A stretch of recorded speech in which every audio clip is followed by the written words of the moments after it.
But yeah, too bright. So as I was saying, unless we're all Jamaicans, and unless we're living under a rock, we wouldn't hear about the Vibes Cartel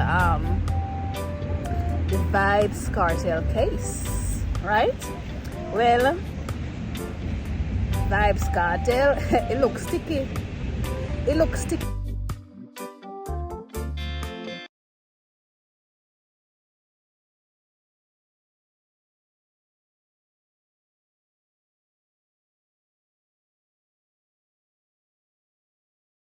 For them at first, you see, at first when all this going to the Privy Council, and because we were all well, a lot of us Jamaicans were hoping that the Privy Council would have thrown the case out of court, but that did not happen.